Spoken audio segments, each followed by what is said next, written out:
Hello guys and welcome back to another episode of our EAFC 25 career mode here with Southampton. In the previous episode we began season 4 of The Save with a pretty hectic transfer window so far.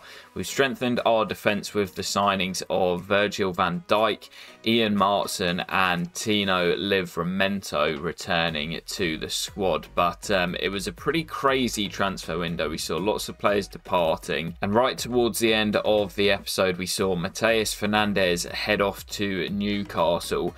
And also a big bid from Man City for Abdul Fatawu. We're still waiting for the outcome of that transfer saga, but a win on matchday 1 away at St James's Park has got us off to a good start in the Premier League. And we're actually going to start with this today, a big bid for Evanilson, once again from a Premier League rival. But Brighton and Hove Albion finished in 9th place, I believe, last season. So no European football for them. It's a big offer, but Evanilson would not take the step down. In the prime of his career, he would be staying at Southampton to play Champions League football. I said when we had the bid from Villa that if it was a Man City, a Real Madrid, a Barcelona, I would not stand in his way. But I'm not selling to a team that finished 9th in the league last year, so we're going to be turning that down. There we have it. We're going to see the sale of Abdul Fatawu heading to Manchester City, £62 million. The former Fox heading to the Etihad. It's a good sale for 62 million. I think it was around the 20 million mark that we picked him up for in season 2. But now heading to Man City. And oh my goodness, well, there it is. This transfer window is truly kicking off. Paris Saint-Germain coming in for the Brazilian Evanilson. Well, I was really hoping we were going to survive this transfer window without receiving any big bids for the Brazilian. We've had 2 from Premier League sides, but I don't think I can stand in his way. When a team like PSG come calling, yes, we're in the Champions League this year, but it's Paris Saint-Germain. The money they can offer, the titles that they are going to win. They've got Endrick, the Brazilian, who signed from Real Madrid. They've got Diogo Jota, who's now into his 30s. But I think they're looking for someone to really spearhead their attack, and Evanilson is that man. I don't think I can stand in his way. And with just 2 years left on his deal, I do think now is the right time to sell. Well, it's a monster bid from Paris Saint-Germain of over £100 million. He's been a loyal servant to the club. Could have moved on last year, but stayed with us. And yeah, he's been here for 2 years and he's scored, I think it's 40 goals in the Premier League in those 2 seasons. He got 18 last campaign and 12 the year before. And Paris Saint-Germain not really budging. I'm going to say 120 million for the Brazilian. Are they willing to meet that? Yes, they are. 120 million for Evanilson to head to Paris Saint-Germain. That is going to be a monster sale if that goes through.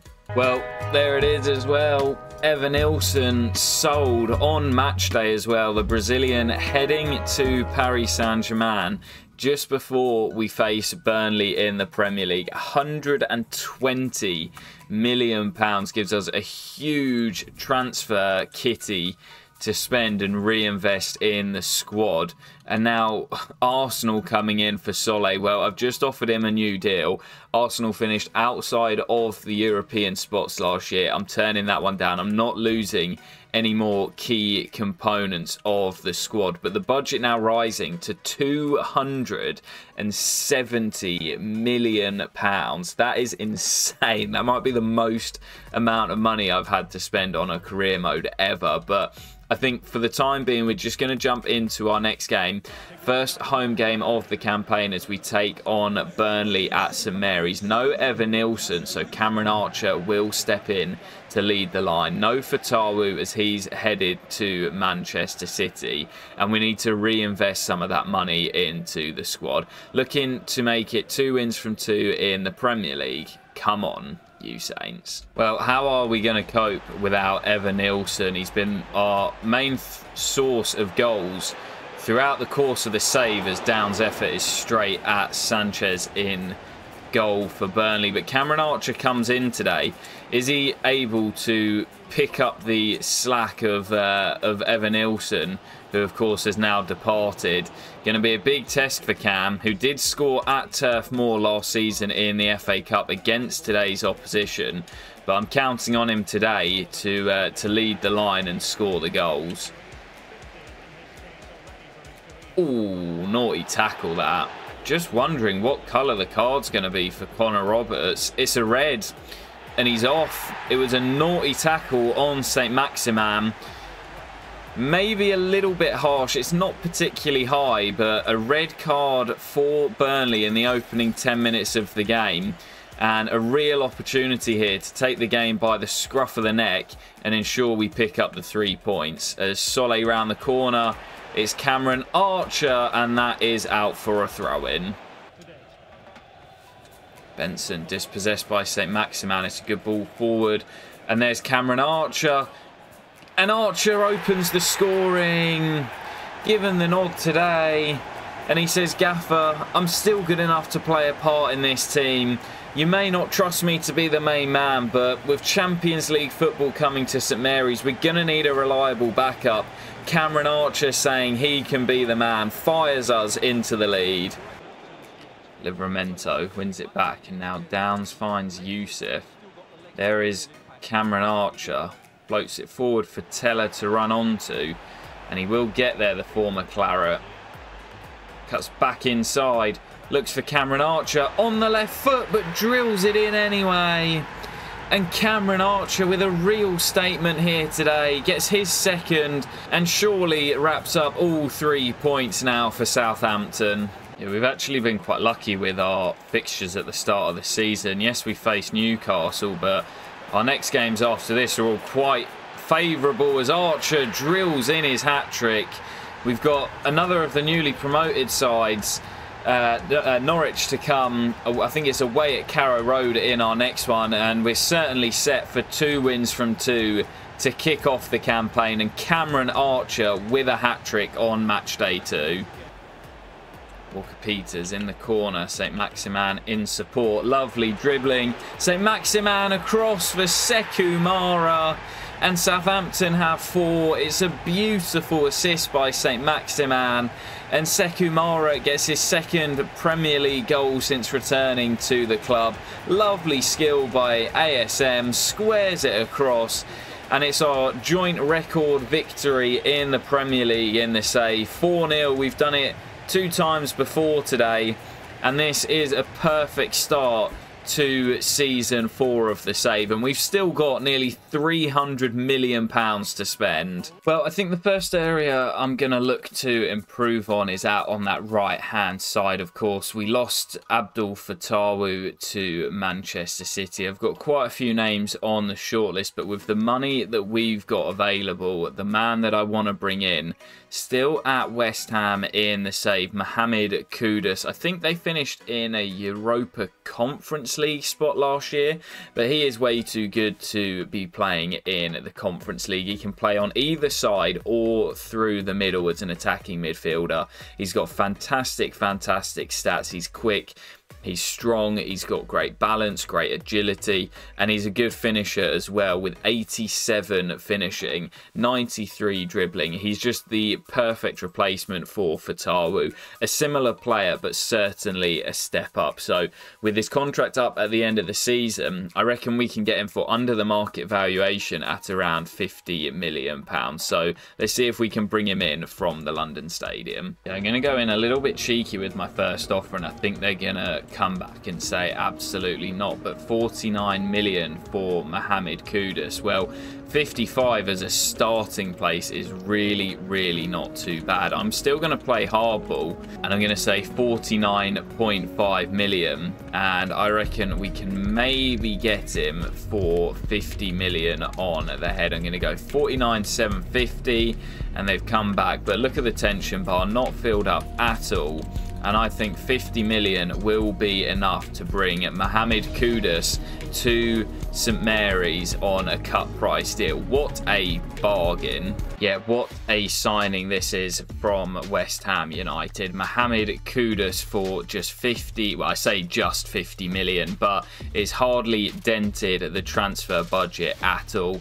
And what a signing. As I say, certainly an upgrade on Abdul Fatawu, who leaves for Manchester City for 62 million. So we actually made profit, and I think got the better player out of the deal. Really excited for Mohamed to have joined the club.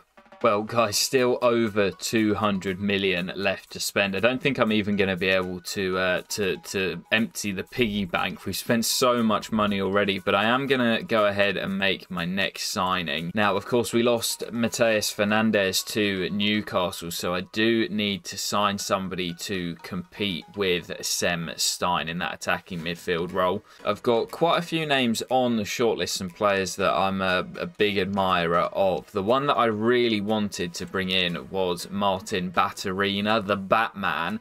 Really good young Croatian players, just 24 years of age and up to 85 overall in the save. But he is unavailable as Zagreb do not have enough players in that position. I might get the pronunciation wrong on this one. I believe it's Faris Chaibi. I might have to check that one, but another player who can play multiple positions in the 10, out on the left or through the middle as a striker. Really good physical stats. He's got decent pace about him, agility and balance really high as well, and the mentals are all fantastic, but technically he excels as well. 89 ball control, 92 dribbling, 86 long pass and 84 short pass.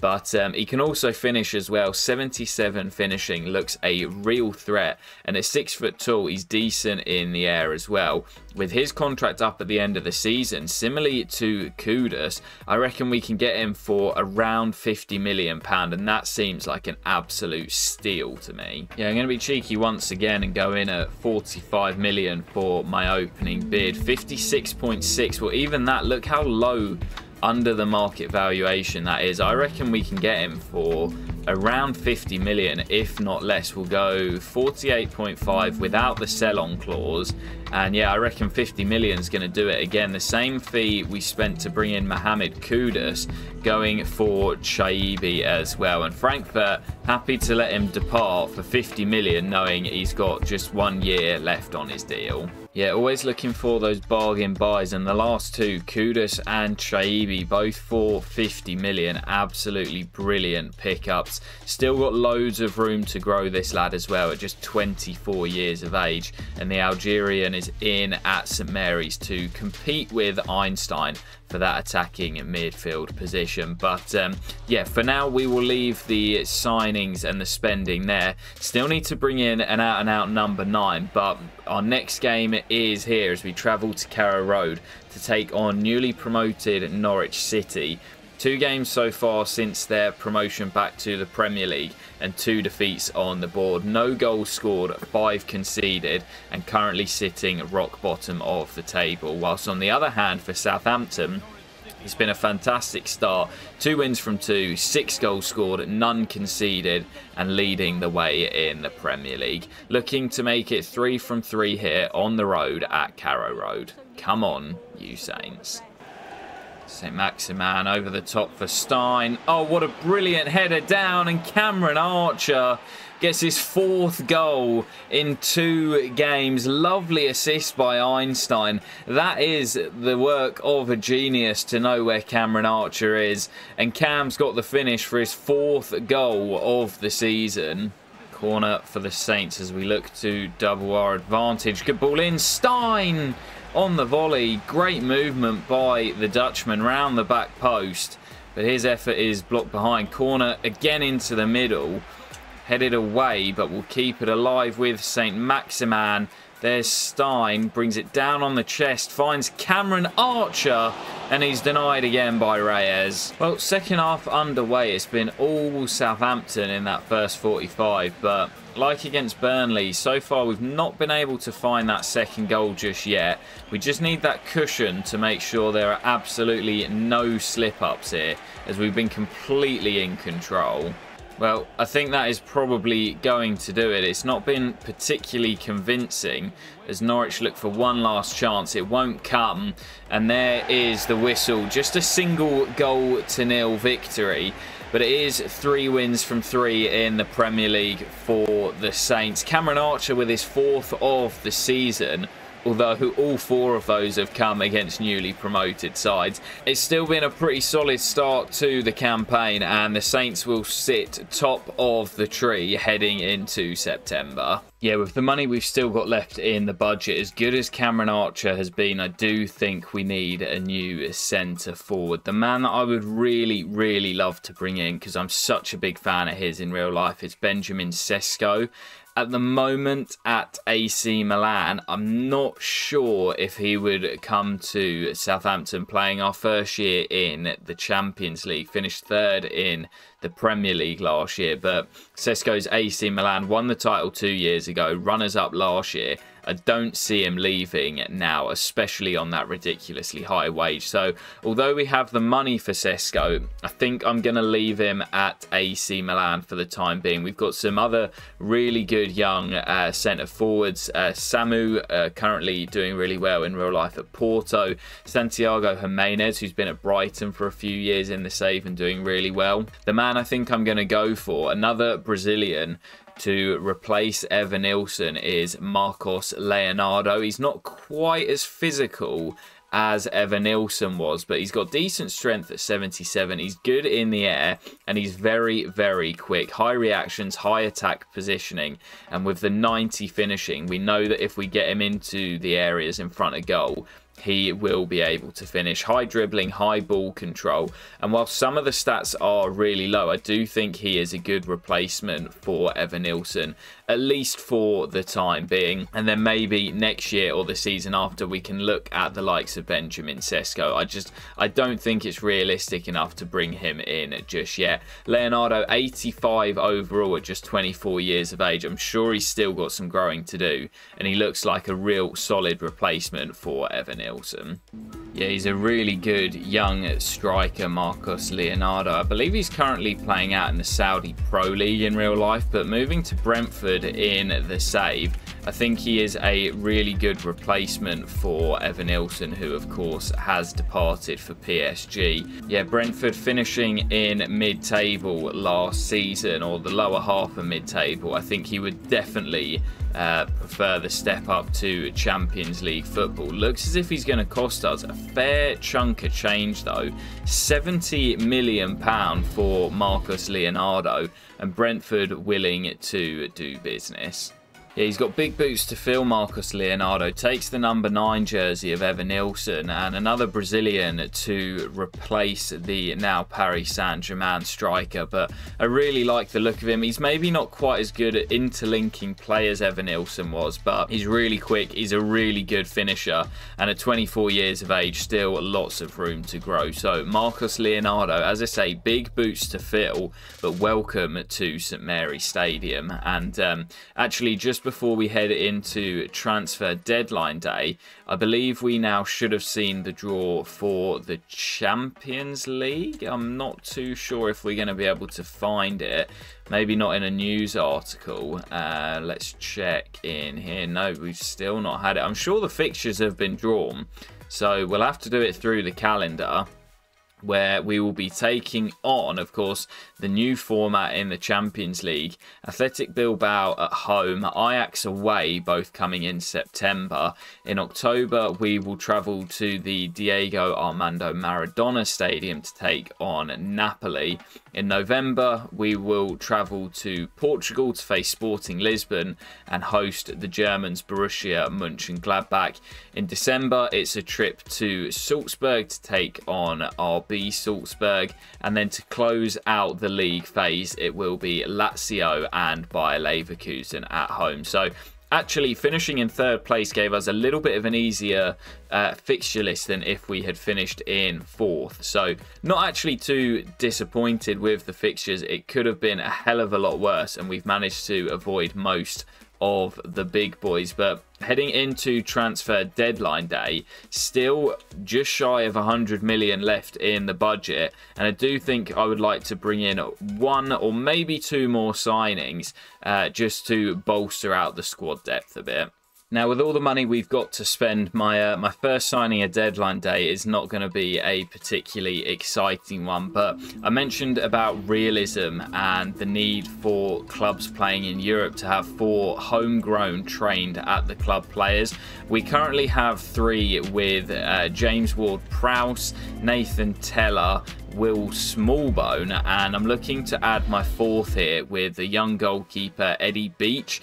He played at Southampton for, I think it was 3 or maybe 4 years as a youngster, and was signed by Chelsea in the summer of last year, or maybe 2 years ago now. He's been loaned out to my local side at Crawley Town, so I've actually seen him play a couple of times. But with Scott Carson retiring at the end of this season, we are going to need a new 3rd choice keeper. So I thought, why not bring in a youngster who's still likely to grow a couple of ratings, might get him to around the 70 overall mark. So Eddie Beach does sign on transfer deadline day, really small transfer fee of just £1 million, but he becomes our 4th homegrown trained at the club player for the Champions League squad registration. Yeah, I'd really recommend, if you're playing career mode, implement this rule into your saves. It doesn't really make it any more challenging, but it just makes it more realistic. And yeah, something I would definitely recommend doing if you're looking to get a little bit more immersion out of your career mode saves. It certainly does help with that. But simming through deadline day, I'm probably not going to look to sell any more players as a bid comes in for Kyle Walker-Peters, but that will be turned down as the captain is going nowhere. But there is 1 more signing I would like to make. I still think we're a little bit short in the fullback areas. And yeah, I'd just like to bring in 1 more player, someone who can play on either side to help if we do have an injury crisis in defence. And the man that I'm going to look to bring in to fill that role is a Danish fullback that I don't know too much about. Elias Gillert can play on the right and the left as an attacking wing-back. Really, really quick, high stamina to get up and down the pitch. And he's my sort of player. He's pretty solid technically as well. 80 overall at just 24 years of age. Currently playing at Galatasaray. I'm going to bring him to England, give him a nice little bumper pay packet, and I think he'll be a really solid option on either side of our defence. Going to go in initially with a valuation bid as well. I don't think he's going to cost us too much more than that, but they want Alan Saint-Maximin, which is definitely not going to happen. We'll go in with 21 million for the Danish fullback, and Galatasaray happy to sell for what is quite a nice fee for the Turkish side. Yeah, Gillert comes in as our sort of Trey Hume replacement. So we've got 3 right backs now, but we can always convert Gillert to the left-hand side. He is a right-footed player, but we'll get that weak foot up to 4-star and then hopefully 5 as well. But I think that is going to do it for transfer deadline day. A few hours left on the clock, but it doesn't look like we'll be making any more signings with 62.5 million in the budget to carry over to January. Yeah, that's going to do it for transfer deadline day. The biggest deal being Gavi heading from Manchester City to Juventus for 136.2 million. Jonathan Tah heading to the Premier League to join up with Tottenham for 62.7. And Ismail Benacer heading to Bayern Munich from AC Milan for 61 million. But that will do it as we head through the final hour of transfer deadline day into the 1st of September, where we take on Leeds United in the Premier League, looking to maintain our 100% start to the season. Come on, you Saints. Yeah, final game of today's episode here, once again at St Mary's. It's been an electric start to the season for the Saints, but we have faced well, really two weaker opposition, the two newly promoted sides. The win at Newcastle was very solid, but now taking on Leeds, this has to be another win here. Mohamed Kudus comes in for his first start in a Southampton shirt, and Marcus Leonardo in from the off as well as the two link up, and Kudus is denied. Yeah, I'd love for Marcos Leonardo to get off to a goal-scoring start. He's got big boots to fill, as we've already mentioned, after the big transfer of Evan Nilsson. That's lovely football. And Kudus, tight angle, denied. St. Maximin on the spin. Grabs his second of the campaign. Yeah, it's been a much better start from Alan St. Maximin this season. 2 goals in 4 games for the Frenchman, and he's equalled his goal tally from the entire of last campaign already. Just 2 goals in the Premier League. One of those came on his debut, so he only got another single goal in the entire remainder of the Premier League campaign last year. So really important that he got off to a good start. That's a lovely ball by Mohamed Kudus. Martin does well, picks out Marcus Leonardo, and he can't quite get the finish on target. Well, that should do it here at St Mary's. Again, not the most exciting of games and not the most convincing of wins, but it is back-to-back 1-0 scorelines in the Premier League for Southampton. 4 wins from 4 and yet to concede a goal in the Premier League. It's been a pretty perfect start for the Saints, and in the next episode we'll be back with more big games after the conclusion of the transfer window and our first games in the new Champions League format as well. Really looking forward to that one, guys. I hope you are too, and I'll catch you in the next episode very soon. Take care and peace.